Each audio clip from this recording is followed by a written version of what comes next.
Buenos días, queridos hermanos de Perquenco. Es un placer el día de hoy poder compartir con ustedes la palabra del Señor, aunque sea por estos medios digitales que el Señor ha provisto, aunque hubiera sido lo ideal poder verles cara a cara, poder estrecharle la mano, darle un abrazo a cada uno de ustedes. Y me pidieron compartir con ustedes hoy día la palabra del Señor en un texto en Gálatas, una carta espectacular. El año pasado tuve el privilegio de enseñarla por primera vez acá en ICAL y realmente fue lo mejor que me pasó el año pasado, la carta de la libertad cristiana. Y la libertad cristiana, según esa misma carta, se vive en el poder del Espíritu Santo. Por eso el texto es andar en el Espíritu. Y andar en el Espíritu nos permitirá vivir en la libertad de la vida cristiana. Y lo que quiero compartir con ustedes el día de hoy tiene que ver con el comienzo de la lista del fruto del Espíritu. Ustedes ya tuvieron una introducción la semana pasada y por lo menos el día de hoy comenzaremos a ver algunos de esos frutos que se menciona ahí en relación con la carta a los Gálatas y especialmente cómo podemos aplicarlo a la vida. Fue hermoso volver a repasar algunos textos del pasaje y son muchos textos que nos pueden ayudar a comprender mucho mejor. Por eso les quiero compartir un PowerPoint para poder hacerlo más dinámico en relación con el estudio de la carta. El fruto del Espíritu. Estamos ahí en Gálatas, capítulo 5, versículos 22 y 23. Ahora, ustedes pueden ver ahí en la imagen el fruto del Espíritu. Dice amor, gozo, paz, paciencia, benignidad, bondad, fe, mansedumbre, templanza. Contra tales cosas no hay ley. Ahora, se va a dividir el estudio de este pasaje en 3 secciones. Se puede dividir de muchas formas, usted puede consultar muchos comentarios, se puede dividir de una manera bien amplia y nosotros vamos a optar por la siguiente división. Los 3 primeros frutos que tienen que ver con nuestra relación con Dios, amor, gozo y paz, es lo que vamos a ver en el día de hoy.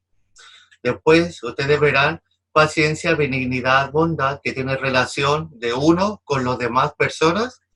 Y lo último, fe o fidelidad, mansedumbre y templanza, que es relación con uno mismo. Y nosotros vamos a ver los primeros 3 en el día de hoy, amor, gozo y paz. Vamos al primero. El amor. La palabra amor, al estudiar esta palabra, es muy difícil definirla de manera etimológica, es decir, como buscando una definición en un diccionario, porque la escritura muestra más cómo funciona a más cómo la define. Y uno leyendo casi todos los pasajes donde sale esta palabra amor, que en griego es ágape, se relaciona más con una actitud, más con una decisión personal, más que con un estado de ánimo, más con una emoción, como se entiende hoy en día. Es una actitud, es una decisión personal. Y en ese contexto podríamos decir que el amor es la comunión con el objeto amado. Tiene que ver con una acción de entrega personal al objeto que uno ama. Y en ese contexto la Biblia dice que Dios es amor. Y Él nos ama y se identifica con nosotros. Y lo interesante de que Dios es amor, en Romanos 5:5 que dice que Dios ha derramado su amor en nuestros corazones ¿por medio de qué? Por medio del Espíritu Santo. Y ahora, como estamos viendo el primero el amor en relación con Dios, ¿sabe? La primera prioridad del creyente es amar a Dios. Es lo que dice el gran mandamiento del Antiguo Testamento. Deuteronomio 6:4 dice, Jehová solamente es uno, inmediatamente dice, y amarás a Jehová, tu Dios, de todo tu corazón, de toda tu alma y de todas tus fuerzas. El primer deber del creyente, que el mismo Espíritu Santo nos capacita, es para amar a Dios con todo el corazón, con toda el alma, con toda la fuerza. Debemos amarlo, como dice Primera de Juan, porque Él nos amó primero. Debemos tener un amor tan grande por Dios, queridos hermanos, tan grande que comparado con el amor que tenemos a otras personas, a otras cosas, eso debe parecer odio. No es que uno deba odiar a las personas, sino que debe haber una distancia tan grande entre el amor de Dios, el amor que le tengo a Dios, en contra del amor que le tengo a otras cosas, a otras personas, que la distancia debe ser tan grande que debe parecer como que si no quisiera a las otras personas. Por eso Lucas dice, si alguno viene a mí y no aborrece a su padre y madre, madre, hijos, hermano, hermana y aún su propia vida, no puede ser mi discípulo. No está diciendo que uno debe odiar al padre, a la madre, a la mujer, sino sencillamente comparado con el amor de Dios debemos colocarlo en segundo lugar. Eso lo explica bien claramente Mateo cuando dice, el que ama a padre o madre más que a mí, no es digno de mí. El que ama a hijo o a hija más que mí, no es digno de mí. Así que lo primero que nos capacita este fruto del Espíritu en cuanto al amor es que nuestro amor fundamental, nuestro amor primario, nuestro amor más importante debe ser un amor a Dios por sobre todas las cosas, por sobre todas las personas. Y en este sentido, el amor debe ser lo primero en nuestra vida, primeramente hacia Dios. ¿Y cómo yo puedo demostrar que amo a Dios? Mire, querido hermano, dos sencillas cosas que nos pueden dar una evidencia si estoy viviendo esta primera parte del fruto del amor en relación con Dios. Primeramente, obedecer su palabra. Primera de Juan dice, el amar a Dios consiste en obedecer sus mandamientos. Yo demuestro que estoy amando a Dios. Yo demuestro que estoy cumpliendo este primer fruto del Espíritu en obedecer su palabra. Sencillo, hermano. Una manera práctica que involucra absolutamente todo de nuestra vida. Amar a Dios significa obedecer a su palabra. Querido hermano, usted está obedeciendo a Dios por amor. ¿Sabe? Usted significa que está amando a Dios por sobre todas las cosas. ¿Y sabe? Otra manera de demostrar amor a Dios es sencillamente también amando a los hermanos. En la misma carta de Juan dice, amados, si Dios nos ha amado así, nosotros debemos también amarnos unos a otros. Y nosotros tenemos este mandamiento de Él. El que ama a Dios, recuerde que el primer fruto, amar a Dios, ame también a su hermano. Sabe, querido hermano, el creyente vive en la esfera del amor, porque el amor de Dios ha sido derramado en nuestro corazón. Es el primer fruto que nos da el Espíritu Santo. Y debemos vivir en esta esfera del amor como condición natural, porque tenemos el amor de Dios en nuestros corazones, y por eso debemos amar al prójimo, amar a nuestro hermano en la fe, a nuestra familia, y este amor incluye a nuestros enemigos. Por eso en 1 Corintios dice que todas las cosas que hacemos debemos hacerlas con amor. Todas vuestras cosas sean hechas con amor, y por eso el amor siempre va a ser un factor importante en la relación con Dios. Y si yo amo a Dios, voy a amar a los hermanos. ¿Y sabe, querido hermano, cómo yo demuestro que amo a los hermanos? Por ejemplo, perdonando.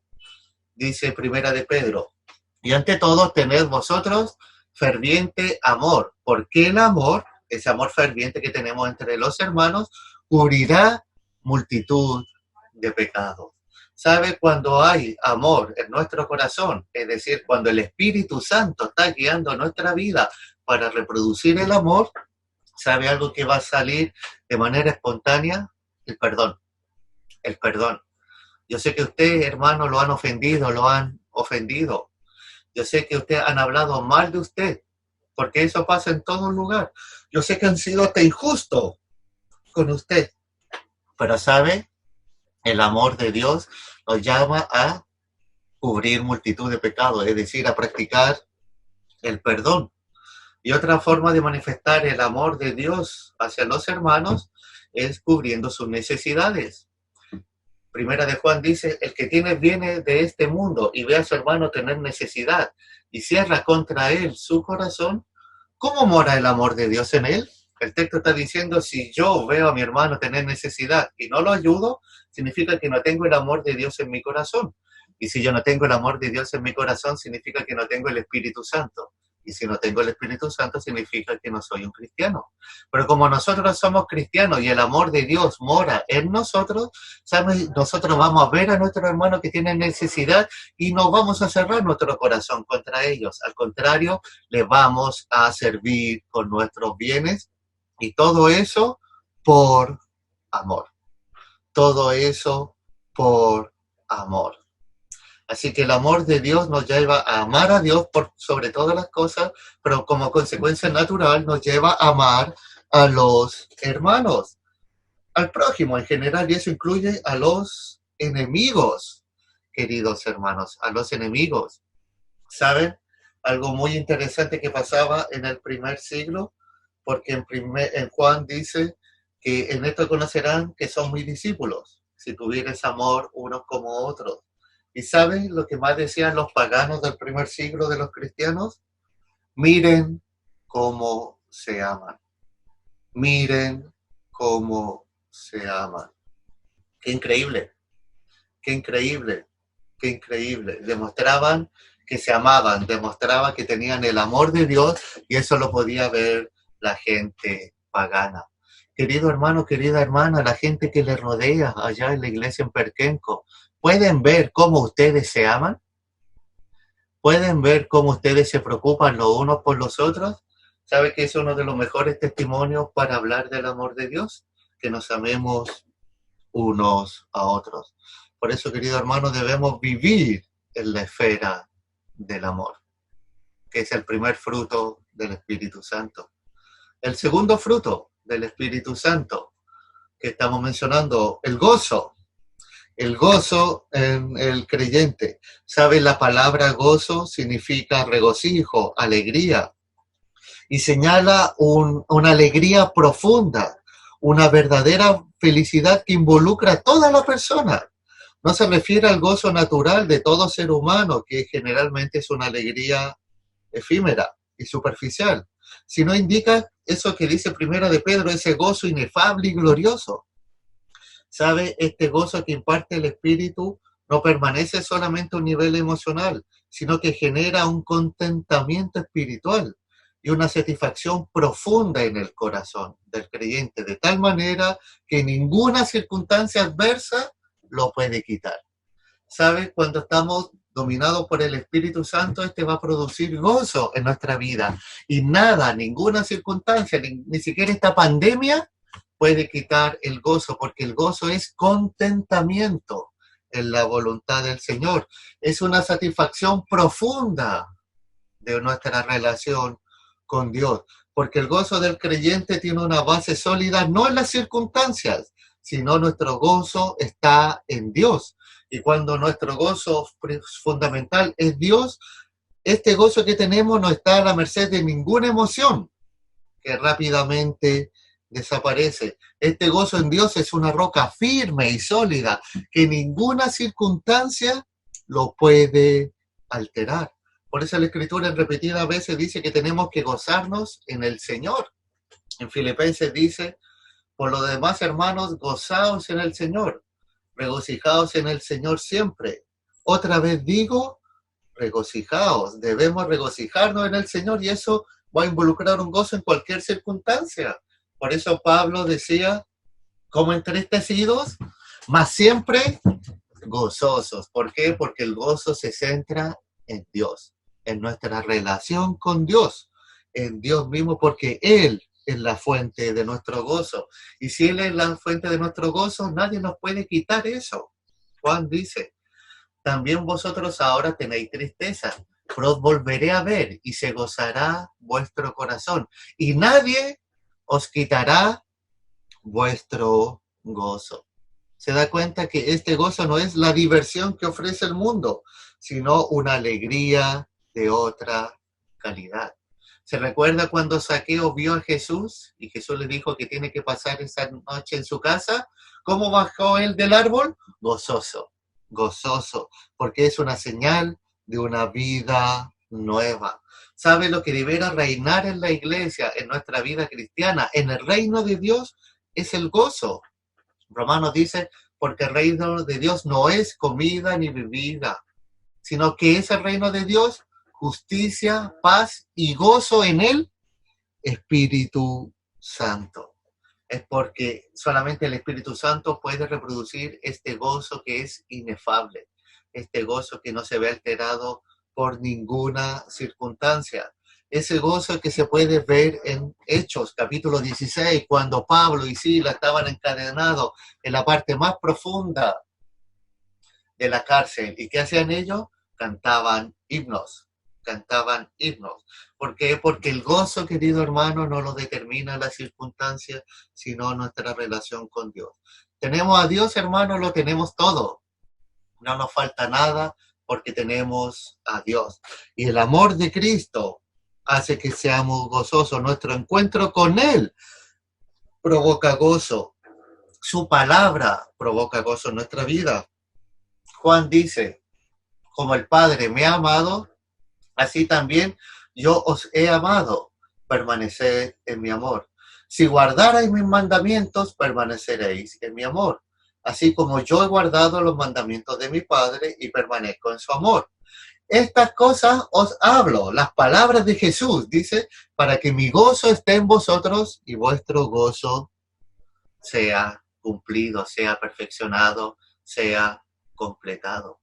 Se da cuenta que la palabra de Dios puede producir gozo en nuestra vida y este gozo es fuerte. Nada, ninguna circunstancia adversa lo puede quitar.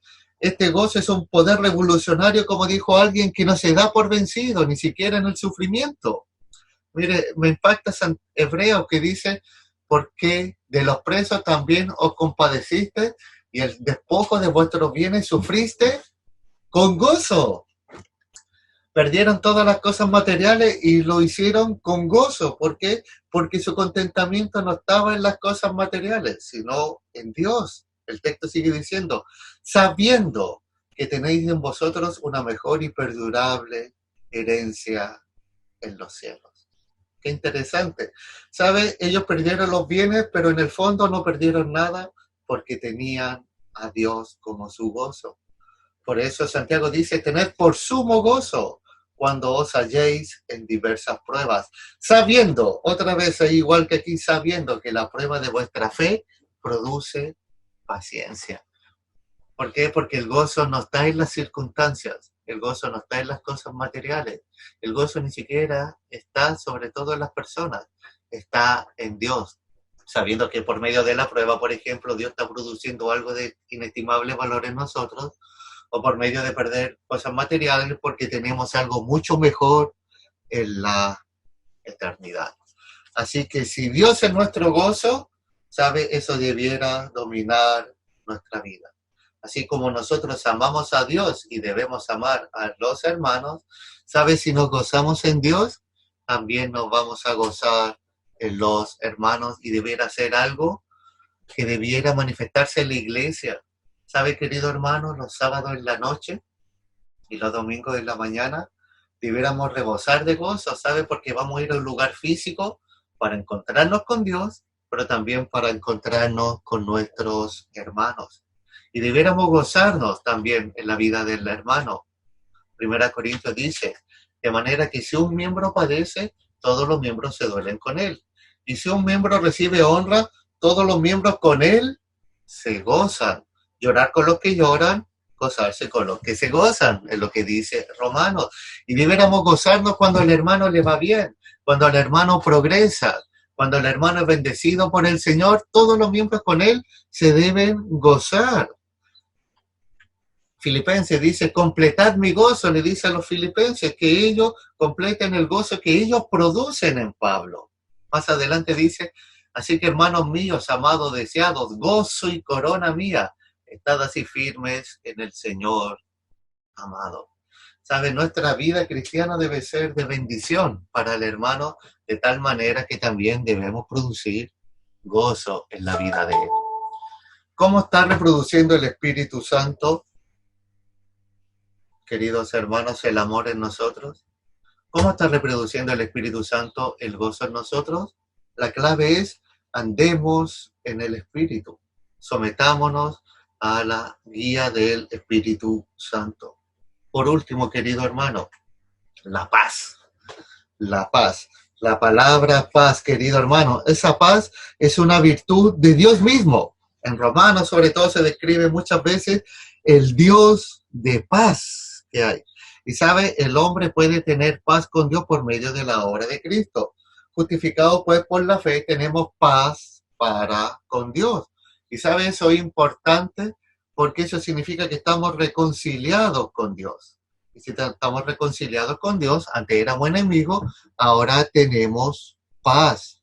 Y sabe, la paz que promete aquí el Espíritu Santo es una condición del alma, queridos hermanos. Es una condición del alma, no de las circunstancias. Por eso tenemos paz para con Dios y la paz de Dios debe gobernar nuestra vida.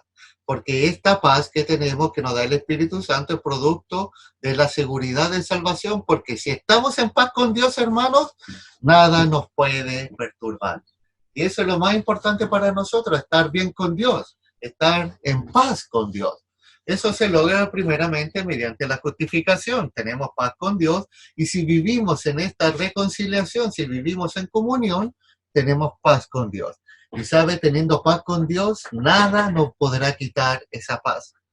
Así como la pandemia no nos va a quitar el gozo, esta pandemia tampoco nos debe quitar la paz, porque tenemos la paz con la persona más importante, la paz con Dios.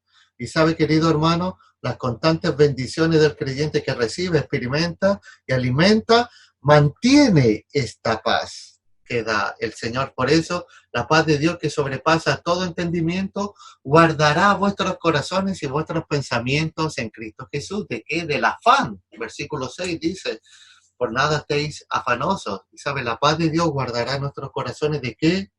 Del afán. Segunda Tesalonicenses dice, y el mismo Señor de paz os dé siempre paz en toda manera. El Señor sea con todos vosotros. Así que, hermano, a pesar de los problemas y dificultades de la vida diaria, que repetidamente pueden perturbar nuestro espíritu, nuestra mente, nuestras emociones y nuestras acciones, esta paz que el Espíritu Santo nos da es un bienestar integral y que nada nos va a afectar porque tiene nuestra raíz en Dios. Como leímos, es una paz que sobrepasa todo entendimiento y esta paz crea una seguridad interior, un abrigo, una tranquilidad, una serenidad. Si estamos en paz con Dios, hermanos, nada nos puede quitar esa paz porque es una condición del alma, es un fruto del espíritu, no de las circunstancias. Y si yo tengo paz con Dios, ¿cuál es la lógica? Voy a procurar tener paz con los hermanos. Mientras dependa de nosotros, estar en paz con todos. Pero si lo queremos aplicar más específicamente a nuestra iglesia, allá, por ejemplo, allá en Perquenco, dice, solícitos en guardar la unidad del espíritu en el vínculo de la paz. Por eso es muy importante que ustedes, queridos hermanos, sean conocidos como personas pacificadores.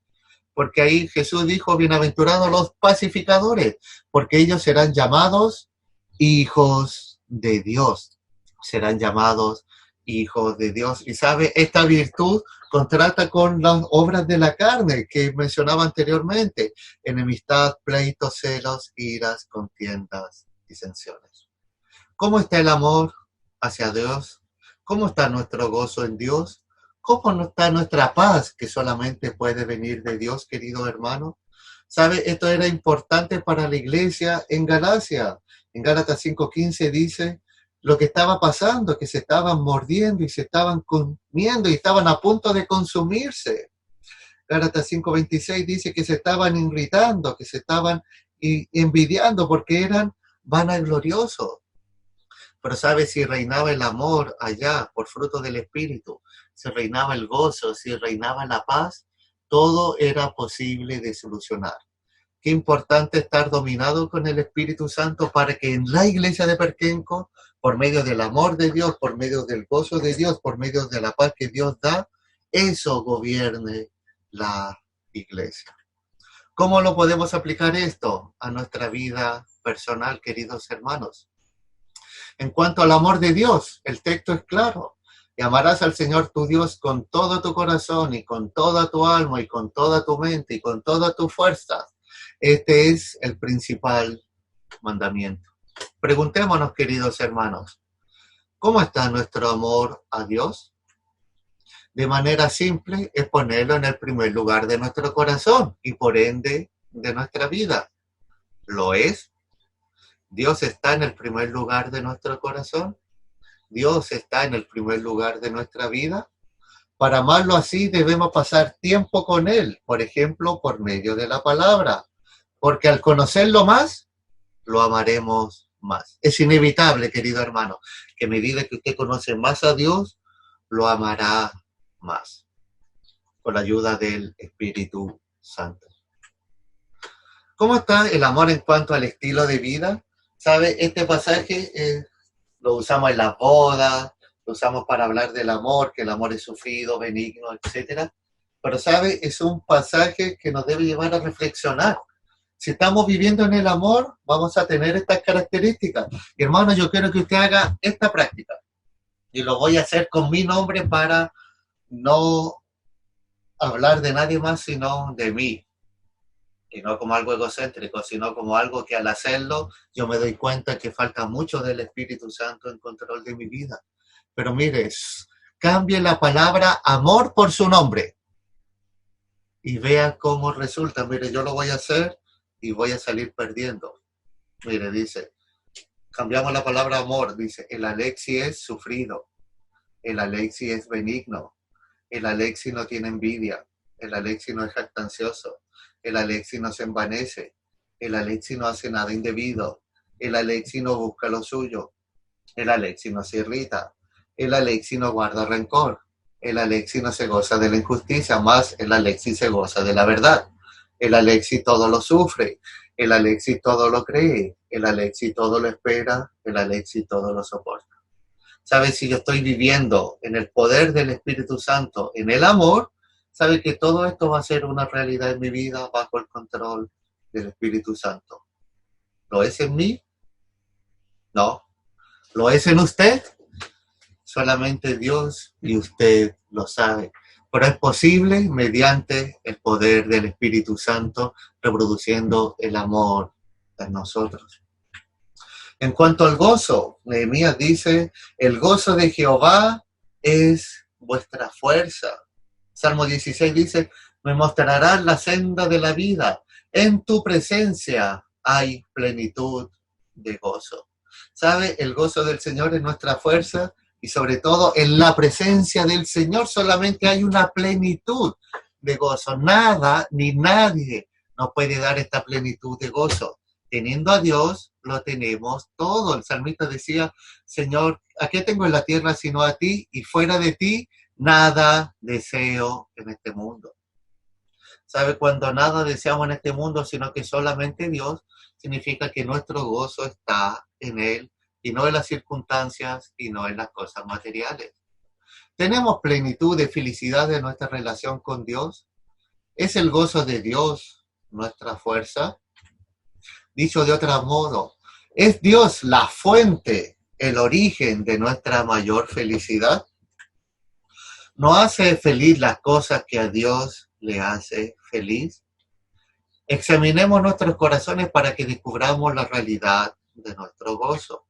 Y apliquemos a nuestro corazón la siguiente verdad eterna. Solo en Dios está el verdadero gozo y felicidad, y es posible alcanzarlo mediante el fruto del Espíritu. En cuanto a la paz, dice, y la paz de Dios gobierne vuestros corazones.